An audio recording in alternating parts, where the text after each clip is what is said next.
नमस्कार दोस्तों।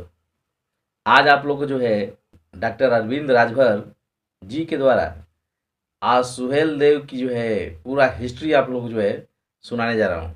चलिए हम लोग वीडियो को चलते हैं और सुहेल देव राजभर या जो हम लोग का जो छत्रपति राजभर जो कहे जाते थे सुहेल देव, उनके विषय में हम लोग पूर्ण रूप से जानकारी हासिल करेंगे। चलिए वीडियो हम लोग देखते हैं। चलिए चले पीठ पर और सीने पर राजभर साहब लिख करके जो टहलने का काम कर रहे हैं, ये सभी समाज की देन है साथियों। क्या सम्मान से कहा जाता है कि राजभर जी लोग हैं, नहीं तो आप खुद कल्पना करें। महाराजा सुहेलदेव राजभर जी का इतिहास इतना बड़ा है कि मैं क्षमा चाहूंगा अगर मैं इतिहास की बात छेड़ दूंगा तो कम से कम 2.5 से 3 घंटा मुझे यहां भाषण देना पड़ेगा। न मेरा मन करेगा उस कड़ी को तोड़ने का और न आपका मन करेगा अपने स्थान से उठने का।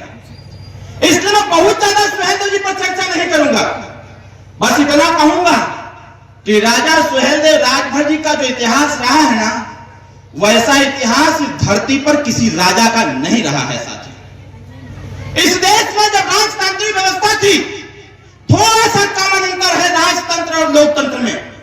बस थोड़ी सी चीजों को आप समझ जाएंगे। हमारे आयोजक साथी ने अखिलेश भाई से एक लिख करके भेजा कि इस मंच से कोई राजनीतिक चर्चा नहीं होगी, और मेरा मानना है जिस मंच पर इस राजभर समाज की राजनीतिक चर्चा ना हो, उस मंच को छोड़ देना चाहिए, क्योंकि यह समाज अगर पीछे है तो सिर्फ राजनीति की वजह से पीछे है। यह समाज अगर पीछे है तो सिर्फ राजनीति की वजह से पीछे है।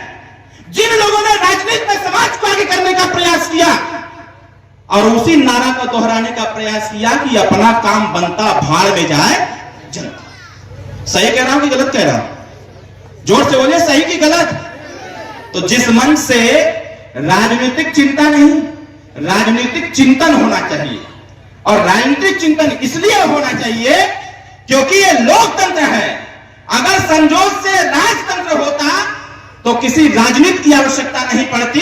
यहां बैठा हुआ हर एक समाज का नौजवान अपने हाथ में तलवार की नोक पर अपने देश को आजाद कराता और देश में राज करने का काम करता।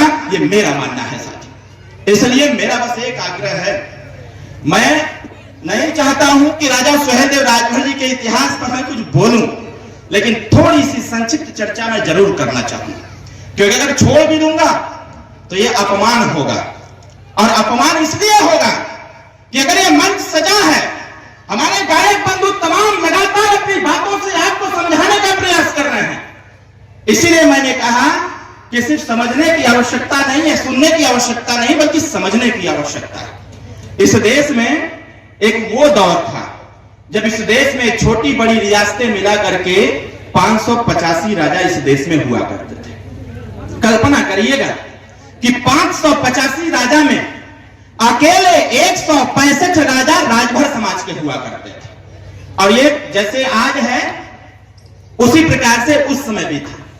और 165 राजा में सबसे कम उम्र के अगर कोई राजा थे तो हमारे चक्रवर्ती सम्राट राष्ट्रवीर राजभर महाराजा सुहेलदेव राजभर।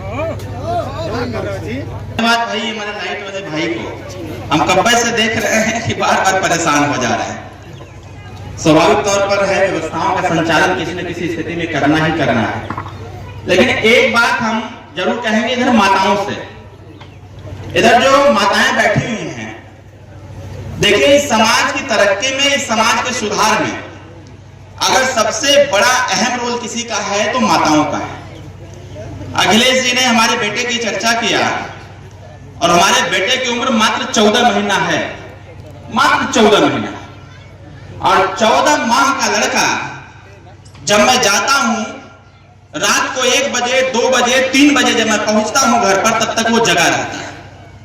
और जैसे ही गाड़ी का हुटर सुनता है तुरंत भागते हुए बाहर आता है अपनी मम्मी को लेकर के, और आ करके दोनों हाथ जोड़ करके जय सुहेलदेव बोलता है। दोनों हाथ जोड़ता है, जय सुहेलदेव बोलता है, और बोल करके फिर हाथ पीछे करके कमरे में चला जाता है।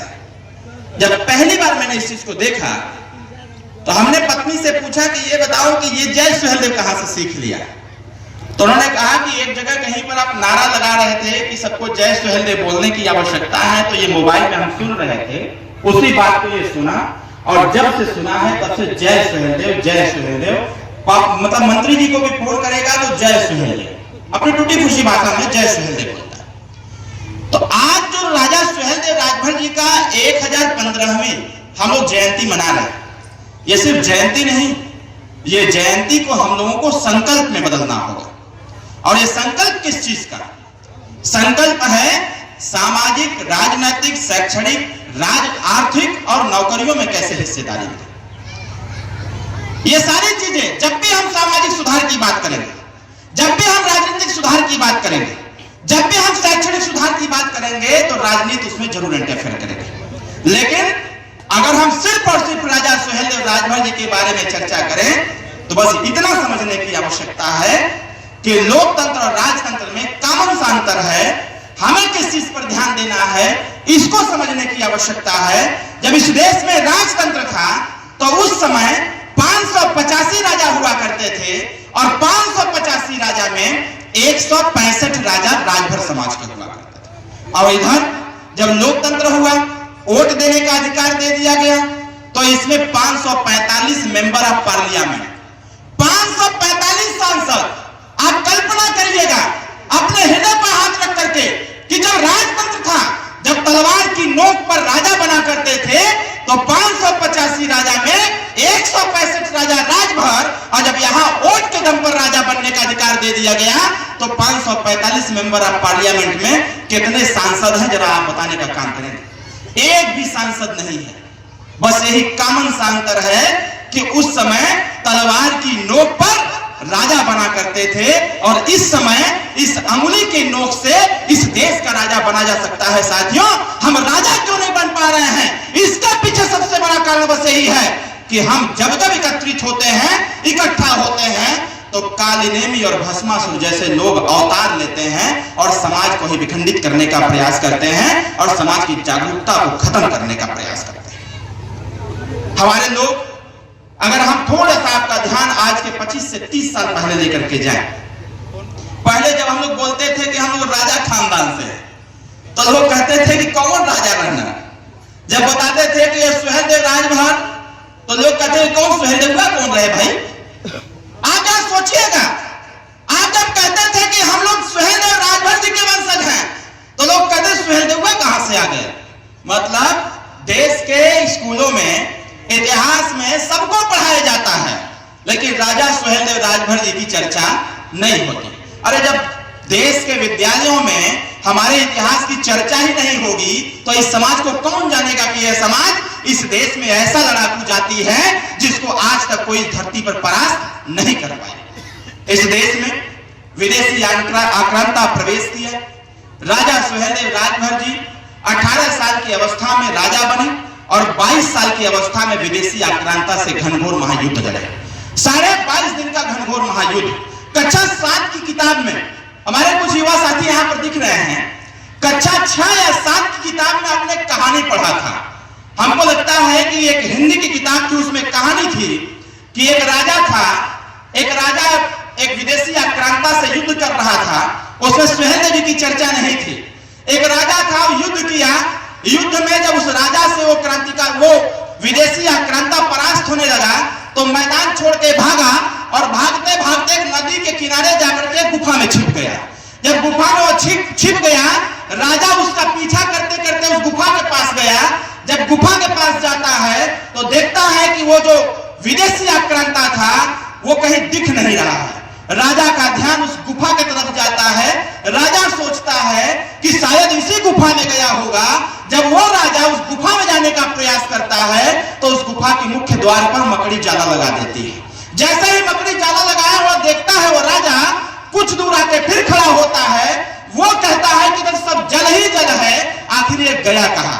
तब तक उस राजा का ध्यान जाता है एक पेड़ पर। उस पेड़ पर बैठा हुआ गिरगिट बार बार अपने गर्दन को ऊपर नीचे करके संकेत दे रहा था कि तुम्हारा दुश्मन इसी गुफा के अंदर है, लेकिन राजा को समझ में नहीं आ रहा था। राजा बार बार इशारा कर रहा था, फिर मैं करूं क्या? तब तक उस राजा का घोड़ा अगला दोनों पैर उठा के जमीन पर मारता है और फिर राजा का ध्यान गिरगिट पर जाता है। जब गिरगिट फिर इशारा करता है वो इसी में है, राजा वो तीर निकालता है और धनुष पर लगाता है और मंत्र उच्चारण करते हुए जब वो तीर मारता है, वो तीर सीधे गुफा में जाता है, उसके सीने को चीरता है और वो विदेशी आक्रांता जो उस गुफा के अंदर छुपा था वो दोनों हाथ उठा के बाहर आता है। राजा अपने म्यान से तलवार निकालता है और उस विदेशी आक्रांता को बीचों बीच चीर करके नदी में फेंक देता है और एक कुंड में फेंक देता है। ऐसा कक्षा 7 की किताब में हमने पढ़ा था। जब मैं ग्रेजुएशन कर रहा था तो ग्रेजुएशन में मेरा सब्जेक्ट इंग्लिश था। जब हमने इंग्लिश की एक किताब हमारे पास थी, सब्जेक्ट में ही था, उसका नाम था आर्म्स ऑफ द मैन। जब मैंने आर्म्स ऑफ द मैन मैंने पूरी किताब पढ़ी और पढ़ने के बाद जब राजभर सम्राट किताब को मैंने पढ़ा और जब हमने शिव प्रसाद राजभर जी की किताब को पढ़ा, जब जितने हमको इतिहास की किताबें मिलती गई, जब उसको हमने पढ़ा तो फिर मैंने मंत्री जी से कहा कि मेरे ग्रेजुएशन की किताब में, ग्रेजुएशन के सिलेबस में एक आर्म्स ऑफ द मैन एक किताब है, वो सीधे सीधे राजा सुहेलदेव जी के नाम पर है। उसमें सुहेलदेव जी की चर्चा नहीं थी, उसमें बस एक किंग की चर्चा थी, एक राजा था। मैं बस इतना कहना चाहता हूं साथियों, सबका इतिहास लिखा गया, लेकिन राजा सुहेलदेव राजभर का इतिहास क्यों नहीं लिखा गया? यह इतिहास इसलिए नहीं लिखा गया क्योंकि उस समय ऐसा घनघोर महायुद्ध हुआ था जिसको देख करके पूरी दुनिया के लोग दहल गए थे और 157 साल तक इस धरती पर नागवंशी राजभर साम्राज्य हुआ करता था साथियों, 157 साल तक। और हम लोग परास्त कहीं दूसरे से थोड़ी हुए, किसी विदेशी की हैसियत थी कि हमको परास्त कर दे। हम तब तक परास्त हुए जब जब इसी देश के राजाओं ने हमारे साथ छल किया, हमारे साथ धोखा किया, तभी हम परास्त हुए। मैं इस ऐतिहासिक दृष्टिकोण को मैं सिद्ध करना चाहता हूं। उस समय एक राजा सुहेलदेव राजभर जिन्होंने पूरी दुनिया को बता दिया था कि जब तक इस धरती पर नागवंशी राजभरों का साम्राज्य रहेगा तब तक भारत देश को कोई गुलाम नहीं बना सकता है साथियों। उसी प्रकार से अगर लोकतंत्र में देखा जाए तो इकलौती ऐसी पार्टी सुहेलदेव भारतीय समाज पार्टी है साथियों। अगर उस समय राजा सुहेलदेव राजभर जी ने पूरी दुनिया को अपनी ताकत का एहसास कराया था, समस्त देश के राजाओं को अपनी ताकत का एहसास कराया था, तो 2019 के चुनाव में ओम प्रकाश राजभर ने पूरी सरकार को हिलाकर रख दिया था और पूरी सरकार को अपनी ताकत का एहसास करने का प्रयास कराया। मैं इस बात को इसलिए नहीं कह रहा कि ओम प्रकाश राजभर हमारे पिता है, मैं इसलिए कह रहा हूं कि अगर समय समय को दोहराता है तो फिर इतिहास भी इतिहास को दोहराएगा और वो इतिहास दोहराने का काम हो रहा है साथियों। जिस राजा को लोग सुहेलदेव कह के बोलते थे, उसी राजा को देश के माननीय प्रधानमंत्री अयोध्या से आकर के एक बात कहने का प्रयास करते हैं। यह देश तब तक विकसित नहीं होगा, यह देश तब तक विकासशील नहीं होगा जब तक राजा सुहेलदेव राजभर के आदर्शों पर देश नहीं चलेगा, तब तक देश आगे बढ़ने वाला नहीं है। आप कल्पना करो कि सुहेलदेव कहते कहते लोग राजा सुहेलदेव की भूमिका में आ गए और भरवा कहते कहते लोग राजभर जी और राजभर साहब पर आकर खड़े हो गए साथियों। ये संघर्षों की देन है। मैं किसी के ऊपर टिप्पणी नहीं करना चाहता, वो चाहे जिस भी दल का नेता हो। मेरा बस ये मानना है कि मित्र मेरे साथी चापे रहो, जब तक चापे रहो जब तक इस प्रदेश में राजभर समाज का शासन नहीं हो जाता और उत्तर प्रदेश के समस्त जनपदों में जहां भी हो सके वहां से विधायक और सांसद जिला पंचायत प्रधान नहीं हो जाता, तब तक हमको चैन से बैठने की आवश्यकता नहीं है। आज ये संकल्प लेने की आवश्यकता है। हम इतिहास बताएंगे, बताते चले जाएंगे, लेकिन इसको समझेगा कौन? अगर इसको हम किताब की भाषा में रखें तो पढ़ेगा कौन? और जब पढ़ेगा नहीं तो फिर जानेगा कैसे? इसलिए बार बार कहा जाता है, अगर एक गायक ने गाना गाया था कि आधी रोटी खाएंगे, मीनाक्षी कहा था कि आधी रोटी खाएंगे, जब मैं चुनाव लड़ रहा था तो गाना गा दिया था कि आधी रोटी खाएंगे अरविंद भैया को जिताएंगे। हमारे दिमाग में चढ़ गया कि जिताना हारना लगा रहेगा, लेकिन आधी रोटी खाएंगे और गार्जियन को बताएंगे कि आधी रोटी खाएंगे और अपने बच्चे और बच्ची को हम जरूर पढ़ाएंगे ताकि हमारे समाज का कल्याण हो, समाज आगे बढ़े और पढ़ने लिखने में कोई समस्या आएगी तो देश और प्रदेश की सरकार से हम भिड़ जाएंगे और भिड़ करके गरीब बच्चों के लिए निःशुल्क व्यवस्था करने का काम करेंगे। साथियों, हम लोगों को आज इस बात को सोचने की आवश्यकता है। हम हैं कौन? हम लोग इस लोकतंत्र में आजादी के 77 साल बीतने के बाद 1952 से लगातार वोट दिया जा रहा है। राजनीति में विरोधाभास होता रहता है, आरोप प्रत्यारोप लगते रहते हैं। अरे होने भी चाहिए। हमारी क्या कमियां हैं हमारा दोस्त नहीं बताएगा, हमारे अंदर जो कमियां हैं हमारा दुश्मन ही बताएगा, हमारा विरोधी ही बताएगा। तो हम लोग अपने विरोधी को पूरा सम्मान देते हैं। सम्मान इसलिए देते हैं कि हमारे अंदर जो कमी होगा उसको हमारा विरोधी बताएगा, तो उसको हम दूर करके और समाज को आगे बढ़ाने में एक कदम और आगे निकल जाएंगे ताकि समाज हमारा आगे बढ़ता है। साथियों, हम सबको एक बात ध्यान रखने की आवश्यकता है। 10 जून 1034 विजय दिवस का दिन है। आने वाले समयों में 10 जून को विजय दिवस मनाया जाएगा। मुझे खुशी इस बात की 14 तारीख को अंतिम संबोधन मेरा रात को 3:30 बजे हुआ। उस दिन हमारे 29 कार्यक्रम लगे थे। गाजीपुर, मऊ, बलिया, आजमगढ़ मिला करके 29 राजा सुहेलदेव राजभर की जयंती के कार्यक्रम लगे थे। और मुझे खुशी तब होने लगी जब इसी मऊ जनपद के एक गांव में रात को हमने 1:30 बजे भाषण दिया और फिर उसका जब अगला कार्यक्रम में गया तो 2 बजे भाषण दिया, फिर 3 बजे भाषण दिया, फिर 3:30 बजे भोर में भाषण दिया और समस्त कार्यक्रमों में पूरी जनता उसी प्रकार से बैठी रही। अपने भाषण के बाद जब हमने पूछा कि इतनी रात हो गई है, आपके समस्त गांव के लोग सो गए हैं और आप लोग यहाँ बैठे हुए हैं, कहें कि सर हम लोग अब तक सोए थे तो कुछ हासिल नहीं हुआ, जब आज जागे हुए हैं तो हमको हमारा इतिहास पता चल रहा है, जब इतिहास पता चल गया तो हमारा हिस्सा भी हमको मिल जाएगा। इसी चीज की कमी थी कि हम जाग नहीं रहे थे, हम बार बार सो जा रहे थे, लोगों के द्वारा सुला दिए जा रहे थे, इसलिए हमको हमारा हिस्सा नहीं मिल पा रहा। साथियों, आज हम सभी लोगों को इस बात पर जोर देने की आवश्यकता है। ये लड़ाई अकेले अरविंद राजभर के बस की बात नहीं है, ये लड़ाई अकेले नेताजी के बस की बात नहीं है। इस लड़ाई में हम सबको एक साथ रहने की आवश्यकता है। सबका अलग अलग काम है, सब लोग अपने अपनी भूमिका में अपने अपने बुद्धि विवेक से, अपने अपने सोच से और अपने अपने मेहनत से इस समाज को आगे ले जाने का निरंतर प्रयास कर रहे हैं। मैं उन सभी लोगों को धन्यवाद देता हूं कि आप सभी लोगों का यह जो सफल संघर्ष है आने वाले समयों में फिर से एक नया इतिहास लिखेगा। और जब इतिहास लिखा जाएगा किसी इतिहासकार के द्वारा तो जरूर बताएगा जिस प्रकार से भगवान राम का इतिहास लिखा गया तो उसमें गिलहरी का उल्लेख हुआ था, उसी प्रकार से इस समाज को आगे बढ़ाने में राजभर समाज के अलावा जो भी समाज के लोग इस समाज को आगे बढ़ाने का प्रयास कर रहे हैं, राजभर के इतिहास में ऐसे समाज की चर्चा जरूर होगी कि कंधा से कंधा मिला करके ये समाज आगे बढ़ने का प्रयास कर रहा है। साथियों, मैं फिर से सभी लोगों को धन्यवाद ज्ञापित करता हूं। आज मेरे पास समय बहुत कम है क्योंकि आज हमारे 4 कार्यक्रम सुहेलदेव जयंती के ही लगे हुए हैं और 8 बजे हमको माननीय मुख्यमंत्री जी से भी मिलना है। अभी कल मैं यही मऊ में कार्यक्रम किया और करके भाग के गया। फेसबुक पर आप देखे होंगे, टीवी में देख रहे होंगे कि कल माननीय मुख्यमंत्री जी से मिला, फिर उप मुख्यमंत्री जी से मिला और फिर उसका सुबह 5 बजे चला, कार्यालय 11 बजे पहुंचा और फिर सीधे आपके बीच में।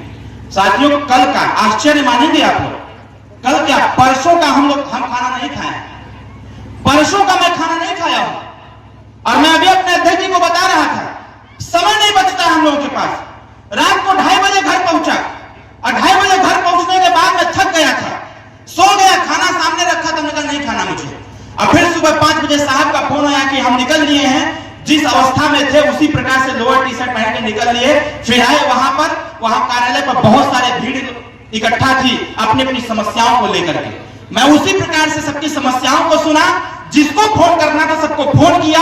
नेताजी बिहार चले गए, फिर नहाया, कपड़ा पहना, 1 गिलास पानी पिया, फिर सीधे यहाँ आ गए। अभी मैं अगले कार्यक्रम में था, हमारे अध्यक्ष जी ने कहा कि भैया खाना खाना है। हमने कहा पहले यहाँ का कार्यक्रम निपटा लेते हैं फिर खाना खाएंगे। हमारे साथ हमारा स्टाफ भी भूखा है। हमें इसकी परवाह नहीं कि मेरा क्या होगा, हमें इसकी परवाह है कि तेरा क्या होगा। अगर हम प्रयासरत हैं तो थोड़ा सा आपको भी कोऑपरेट करना पड़ेगा। इसलिए साथियों, हम आपसे आग्रह करेंगे, जैसे हम आधी रोटी छोड़िए, एक को रोटी नहीं मिल रहा है, लेकिन उसके बावजूद हम अपने कार्यक्रम को निरंतर चलाते रहते हैं कि गांव के लोग जब जागरूक होंगे, अगर हम जैसे लोगों का इंतजार करते हैं, जब उनके बीच में जाएंगे, उनको कुछ बात बताएंगे तो वो जागरूक होंगे और हमारी बातों को अपने बच्चों को बताने का काम करेंगे, अपने नौजवानों को बताने का काम करेंगे, हमारा काम हल्का हो जाएगा और एक जगह बता के फिर दूसरी जगह चले जाएंगे। साथियों, हमको आपको एक बात और समझने की आवश्यकता है। अभी मैं जब इस गाड़ी से उतरा, मैं आया वहां पर गया तो हमारे तमाम नौजवान साथियों ने हाथ मिलाते हुए कहा, भैया प्रणाम, भैया नमस्ते। हम सुनने नहीं किए। 2-3 लड़के हमारे तक देख रहे थे कि आखिर भैया भाव काहे ना देते। ये लड़के सब थे, ये कहे कि भैया बोलत काहे नहीं था। हम जानबूझ के नहीं बोल रहे थे। जब तक आप हमसे नमस्ते और प्रणाम करेंगे तब तक हम लिफ्टें नहीं देंगे, इसलिए हम आपको लिफ्ट देंगे तब, हम आपसे बात करेंगे तब, जब आप नमस्ते प्रणाम छोड़ करके जय सुहेलदेव बोलेंगे तब हम आपसे बात करेंगे, अन्यथा बात करने वाले नहीं। हम अपने बाप को बाप कहवे नहीं करेंगे तो फिर हमारे पिताजी की पहचान कैसे होगी भाई। हम आज तक नमस्ते प्रणाम गोड़ धरत थी, यही पकड़ा थी, और पकड़ा थी, करते करते स्थिति हो गई कि यादव को यादव जी कहा गया, पंडित को पंडित जी कहा गया, पटेल को पटेल जी कहा गया, मुसलमान को मुसलमान जी कहा गया, निषाद को निषाद जी कहा गया, ठाकुर को ठाकुर साहब कहा गया। और इस देश में जिसने लड़ाई लड़ा, जिसने 157 साल तक शासन किया, उसको जी को न कह करके उस समाज को, उस जाति को भरवा भरवा कहा गया। सही कह रहा हूं कि गलत? बोलिए सही कह रहा हूं गलत? आज के 10 साल 15 साल 20 साल पहले बाबू थोड़ा कल्पना करिएगा, बड़ा धूमधाम से अपने बेटा और बेटी की शादी आप लोग करते हैं। जब किसी बेटे की बारात जाती थी तो चालाक लोग पूछते थे कि का हो ही के कर बारात जाता, तो क्या कहते थे लोग? भरवन का बारात जाता। सहमत है ना मेरी बातों से? ये ना कहते थे कि भरवन का बारात जाता, मतलब किस देश में जिसने 157 साल तक शासन किया उसकी कोई पहचान नहीं, जिसने इस देश को सुरक्षित किया उसकी कोई पहचान नहीं, जिसने इस देश की मां बहनों की इज्जत को बचाया उसकी कोई पहचान नहीं, जिसने इस देश में पूरब से लेकर पश्चिम, उत्तर से लेकर दक्षिण तक अपना शासन चलाया उसकी कोई पहचान नहीं, और जिसने हमको धोखा दिया उसके आगे जी लग गया, और जिसने इस देश को सुरक्षित रखने का काम किया उसको राजभर से भरवा तक ले गए। दुख इसी बात का था कि जब तक राजभर जी, राजभर साहब तक नहीं ला देंगे तब तक चैन से बैठने वाले हम लोग नहीं। आप कल्पना करो भाई, जब आपका जाति सम्मान लोग देने से कतरा रहे हैं तो आपका आरक्षण कहां से देंगे? ये सामने जागो राजभर जागो का बोर्ड लगा हुआ है, मैं पूरा सम्मान करता हूं, मैं अपने बाइक में बोलता हूं इस चीज को, चापे रहो सब लोग, हम पूरा सम्मान करते हैं आप लोगों का, और आप लोग अपना काम करो, हम अपना काम करेंगे। बिना राजनीति के ये मंत्री, ये विधायक, ये सांसद, ये सरकार सुनने वाली नहीं है। कोर्ट तो सुनाती रही, 1 नहीं 2 नहीं 3 नहीं 4 आदेश जारी किया, लेकिन सरकार के कानों तले जू नहीं मिल रहा है। उसी सदन के अंदर ओम प्रकाश राजभर भी हैं, उसी सदन के अंदर और लोग भी हैं, चाप करके एक साथ आवाज जब नहीं लगाते हैं, जो आपका जाति सम्मान नहीं दे सकता वो आपके बच्चों को नौकरी कहां से देगा? सबसे बड़ा प्रश्न इस बात का है साथियों, इसलिए हम सबको मिलकर लड़ने की आवश्यकता है। सबसे पहले सामाजिक सम्मान, उसके बाद राजनीतिक सम्मान, उसके बाद साथियों हमको नौकरियों में हिस्सेदारी कैसे नहीं मिलेगा? अगर सबको मिल सकती है तो राजभर को भी नौकरियों में आरक्षण मिलना चाहिए, और ये काम सभी लोगों का है, अकेले किसी व्यक्ति विशेष, किसी संगठन समूह पार्टी का नहीं है। इसलिए इस लड़ाई को सबको मिलकर लड़ने की आवश्यकता है। हाँ, मैं एक बात पर जरूर मैं कहूंगा, इस मंच से मैं कह देना चाहता हूं, हम बार बार अपना जब भी माननीय मुख्यमंत्री जी से मिलते हैं, अभी एक पोस्ट मैंने भी आते आते डाला, कल मुख्यमंत्री जी से मिला था। कल हमारे एनडीए में हम सुभाषपा हैं, विधायकों को बुलाया गया था, मैं भी गया हुआ था। जब सारे विधायकों की बात हो गई कि राज्यसभा में वोटिंग करना है, हमने मंत्री जी से कहा कि आप लोग चलिए, मैं मुख्यमंत्री जी से मैं बात करूंगा। 7 मिनट हमने बात किया, और मैं इसलिए मैं गया था कि आज मुख्यमंत्री जी को इस बात के बारे में जरूर बताऊंगा कि ये राजभर जाति के आरक्षण को लेकर के समाज में बहुत आक्रोश है। ये बात हम सामूहिक तौर पर नहीं कह सकते थे, हमने मुख्यमंत्री जी से कहा कि सर इस राजभर समाज के आरक्षण को लेकर के समाज में बहुत आक्रोश है, और अगर ये व्यवस्था लागू हो गया होता तो 60,000 पुलिस की भर्ती में हमारा राजभर समाज का बेटा जरूर हो गया होता, वो भी फार्म भरता और ठाठ से नौकरी करने का कार्य करता। उन्होंने कहा, उन्होंने इस बात की जिक्र भी किया कि आप लोगों के प्रयास से हम लोग काम आगे बढ़ा रहे हैं, वो हो रहा है, लेकिन आप लोग भी थोड़ा सक्रिय रहो। मेरे मित्र, मैं साथियों कहना चाहता हूं इस बात, राजनीति तो आड़े हाथ आएगी जरूर, कोर्ट आदेश भेजे लेकिन उसको सुनाएगा कौन? मुख्यमंत्री को बार बार मिलेगा कौन? और जब मिलेगा तो अपनी बात कहेगा कौन?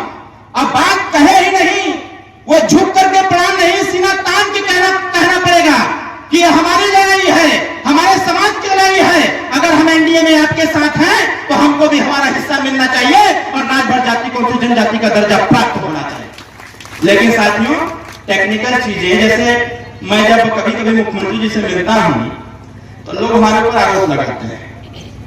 अध्यक्ष जी, मैं बस 2 मिनट और लूंगा। हमारे ऊपर लोग आरोप लगाते हैं कि मुख्यमंत्री जी से बाप बेटे ही क्यों मिलते हैं, मुख्यमंत्री जी से बाप बेटे ही क्यों मिलते हैं। अरे भाई, हमारे माई से पूछ लीजिए, हमारे दादा दादी से पूछ लीजिए कि अरविंद राजभर को पढ़ाया क्यों, अरविंद राजभर को पढ़ाया क्यों? अगर हमको पढ़ा लिखा दिया है और मेरे अंदर बात करने की क्षमता है, मेरे अंदर कन्विंस करने की क्षमता है, मैं प्रयास करता हूं कि नेताजी राजनीतिक बात करेंगे और मैं जब जाऊंगा मुख्यमंत्री के सामने तो मैं अपने समाज की हिस्सेदारी की बात करूंगा, उनके आरक्षण की बात करूंगा, और जो टेक्निकल चीजें होंगी उसको समझने का प्रयास करूंगा और समझ करके अधिकारियों से मिलकर उसको कराने का प्रयास करूंगा। मेरे ससुराल के रहने वाले हैं कुमार प्रशांत जी, समाज कल्याण विभाग के इसमें विशेष सचिव है, और समाज कल्याण में हमारी फाइल पड़ी हुई है। मैं उनसे जाकर मिला, हमने कहा कि देखिए बाप के कलम के नीचे हमारे साग लगेंगे, इस प्रकार से आईएएस हैं।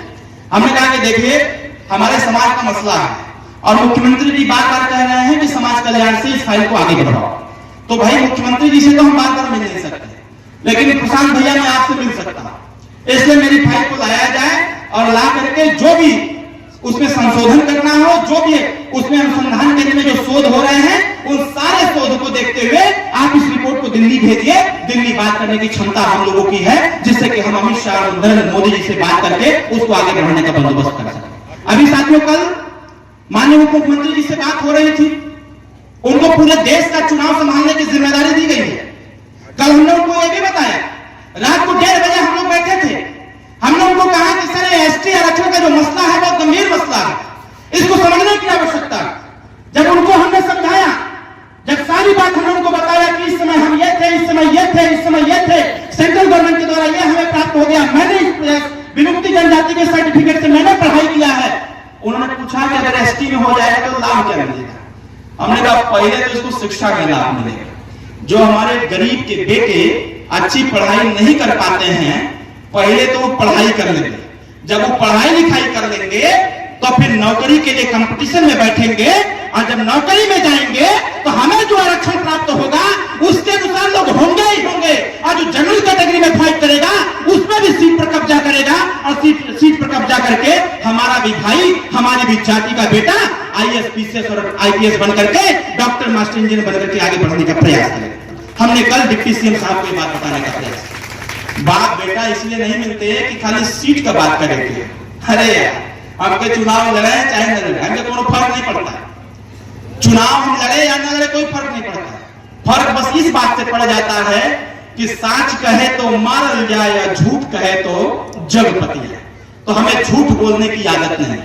हम जो कहते हैं भाई स्पष्टवादी हैं, आप गरियाओ चाहे कुछ करो, लेकिन हम अपने मिशन को कभी भटकने वाले नहीं हैं, और जब तक लक्ष्य की प्राप्ति नहीं कर लेंगे तब तक चैन से बैठने वाले हम लोग नहीं। जानते हैं मंत्री क्यों नहीं बन पा रहे हैं नेताजी? मैं इसका मूल कारण बताता हूं। सबसे बड़ा टेक्निकल मामला फंसा हुआ है तो सिर्फ यही फंसा हुआ है। 10 तारीख को ही तय हो गया था, मैं इसी मऊ जनसभा में था, हमको फोन आया कि 9 तारीख को हमको फोन आया कि 10 तारीख को पिताजी को लेकर के यहाँ उनका शपथ ग्रहण समारोह होगा। हमने तत्काल नेताजी से बात की, नहीं बाबू शपथ ग्रहण तो तब तक नहीं होगा जब तक मेरे इस मसले पर सेंट्रल और स्टेट गवर्नमेंट सहमति नहीं देती, तब तक शपथ ग्रहण नहीं होगा। अब मीडिया कुछ कहे, विरोधी कुछ कहे, लेकिन हम अड़े हुए हैं जिस प्रकार से पिछली बार अड़ गए थे सामाजिक न्याय समिति को लेकर के और मंत्री पद से इस्तीफा दिया था, उसी प्रकार से इस बार अड़े हुए हैं कि या तो हमारे फाइल को दिल्ली भेजो, जब तक दिल्ली नहीं भेजेंगे तब तक हम शपथ लेने वाले नहीं। स्पष्ट रूप से हमारी बात है। इसलिए मैं इस मसले पर बहुत ज्यादा मैं नहीं चर्चा करना चाहता, लेकिन ये मसला बहुत गंभीर है। जो बातें अंदर होनी है वो बातें मन से नहीं कही जा सकती, लेकिन कहीं न कहीं हम सब के प्रयास से, सामाजिक संगठनों के प्रयास से, जो पत्राचार हुआ उसके प्रयास से, जो सर्वे हुआ 17 जनपदों का, सर्वे के बाद वो सारी फाइल शोध संस्थान में गई। शोध संस्थान से समाज कल्याण के पास है।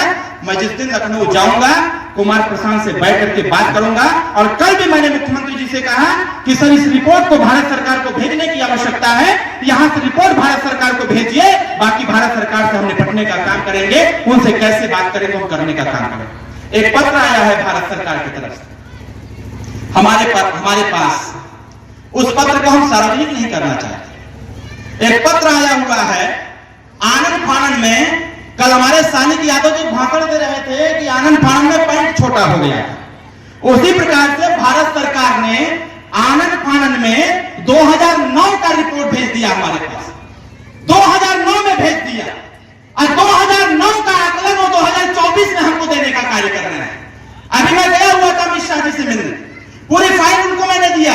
हमने कहा सर एक पत्र आया हुआ है आपका, आप खुद ही पढ़ लेंगे तो आपको समझ में आ जाएगा कि हम लड़ाई क्या लड़ रहे हैं और भारत सरकार हमको भेज क्या रही है। जब बाबूजी को मैंने दिखाया तो बाबूजी कहे सबका दिमाग खराब होगा, कहे ऐसे बात नहीं बनेगी, हम लोग को चलना पड़ेगा। और जिस दिन प्रधानमंत्री जी से मुलाकात हुई उसी दिन इस मसले पर 90% समझौता होगा, और 90% समझौता के आधार पर जिस प्रकार से रोहिणी आयोग की बात उन्होंने किया है उसी प्रकार से एसटी आरक्षण की भी बात माननीय प्रधानमंत्री जी को करना। इसलिए